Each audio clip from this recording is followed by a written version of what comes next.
ගෞරවනීය ආචාර්ය මණ්ඩලයෙන් සහ ඔබ සියලු දෙනාගේම අවසරයි. අද මාගේ මාතෘකාව වී ඇත්තේ ජංගම දුරකථන හා සමාජ ප්‍රගමනය සම්බන්ධව. අලුත් දෑන් නොතනන ජාතිය ලොව නොනදී කිසිදා. මෙය කුමාරතුංග මුනිදාසයන්ගේ සමාජ දෙත්නකි.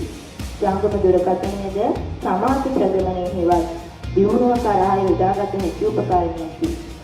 ජංගම දුරකථනය මගින් අපහත යහපත් මෙන්ම අයහපත් ප්‍රතිඵලද ලබා දෙන අතර අයහපත් ප්‍රතිඵල වශයෙන් සමාජ වෙබ් අඩවිජාලාවලට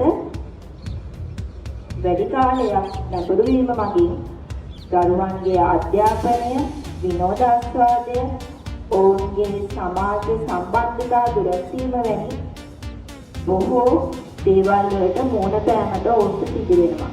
මෙය නූතන තාක්ෂණයේ අවභාවිතයක් ලෙස සැලකිය හැකිය. එහිදී ජංගම දුරකථනය මගින් ඔබගේ ජීවිතය සාර්ථක කර ගැනීමට අවශ්‍ය කරුණු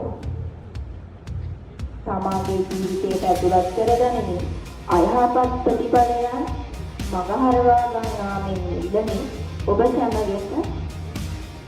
සැමගෙන් ඉල්ලා සිටිනවා. ස්තුතියි. Subscribe channel and thank you for watching.